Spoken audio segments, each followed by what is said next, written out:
Welcome Wargamers, this is Mini Wargaming Dan here from miniwargaming.com, here to bring you more Tactica, this time fast attack. Now, many of you already know that the Stormboyz is my favorite unit in our codex. They're just so fast and fun and great, and well here's a nice little Stormboy. That's a new model, old model. You can paint those brackets all up nice. I like both of them. I like mixing them up. Doesn't really matter. If you don't have the old school, you might as well just buy the new ones. Plastic is a lot easier, and the old models have the torso and the rocket is pewter, and then you just have to add on regular boys' legs, arms, and head. And they break apart very easily. If you accidentally drop a model on the ground, if it's plastic, it just kind of bounces. If it's the Stormboy, the pewter hits hard and the plastic bounces away. And then you're like, I don't know how many arms are missing from I'm just constantly super gluing back. I like that plastic glue, melts to get into that big, it's good for them. Anyways, good models. Maybe I should just take better care of them. Stormboyz Tactica. Okay, Stormboyz, they are twice the cost of a normal boy, but they have the exact same stat line as a normal boy. And so you can't go willy-nilly running them in to die like your normal boy squad. They're an elite fast attack choice. So you have to really, not so much coddle them, but just take care of them, keep them out of line of fire, and because they are so fast. Now, normal jump infantry is 12 inches instead of the 6, so it's double movement. Stormboyz get 12 plus D6, so that's a possible of 18, averaging around, 12, 13, 14, 15, 16 inches every turn.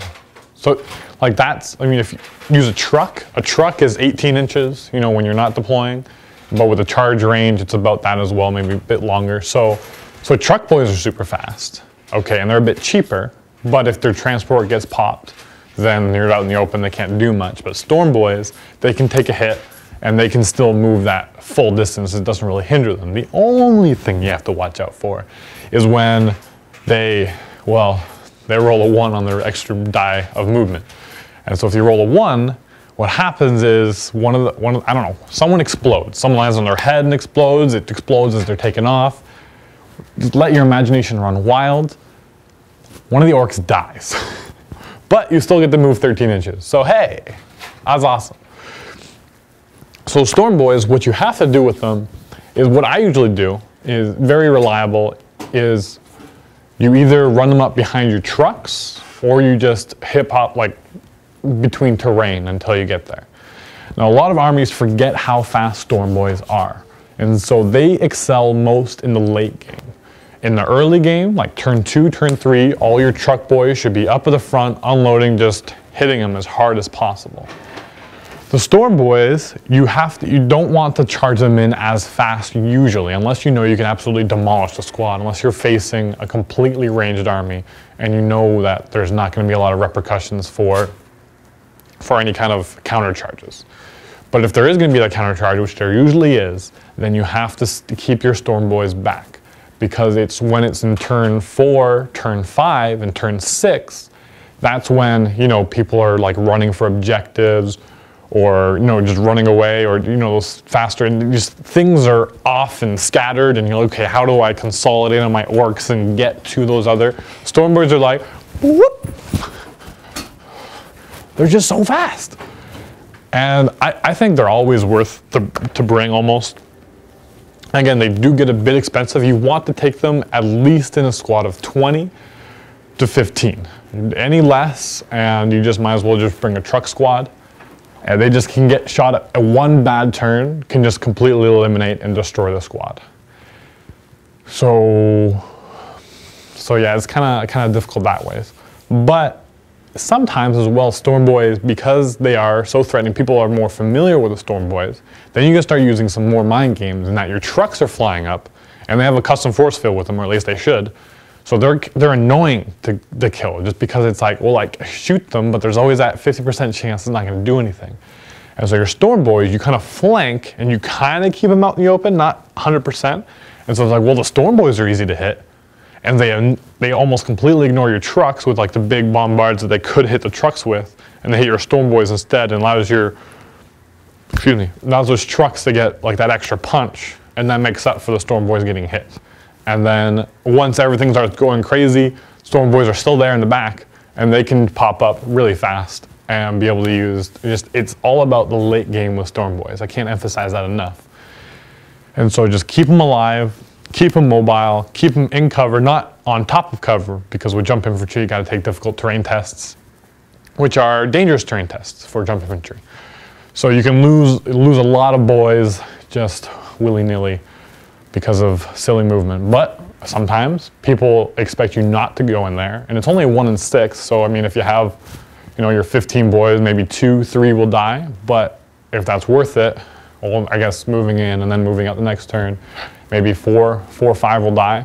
But if it's that one little squad that's trying to skirt around the edge, if you can, that's like 30 inches, 40, sometimes even more. So you can just pop and you're there. Maybe not full 40, but with the charge.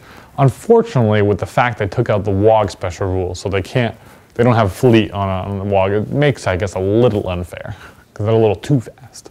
So that's okay. That's okay. I forgive Games Workshop for that. Of course, it's a boy squad, so you have to take a knob and a power claw. Always. It's got to be in there, and boss pull, of course. Because if you ever get, anything happens and your guys are running, they're probably going to die. And so we don't want them running ever, because if they get shot up and lose 25%, you want to be able to keep on the board again for that late game. Don't let them run.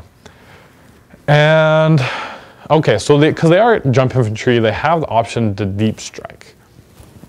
And almost 100%, I would say 99% of the time, I would say don't deep strike them.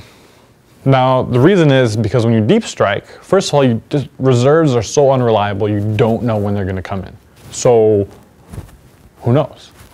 So if you put them on the board and just keep them behind cover, then you know where they are, you know what they can do, and there's none of this, like, it lessens the randomness of it more so. But also, if you deep strike, I mean, there's always the chance of mishapping. But when the first turn you're there, you're clumped up. You have to be super clumped up. And so if they have any kind of AoE blast marker, they can just they just have like a 6+ save. They're not super strong. They're just all gonna die if they're out in the open at all. Secondly, the turn they arrive, they're not gonna do anything either. And so, they are for the late game, like I said, but you want them to be able to have that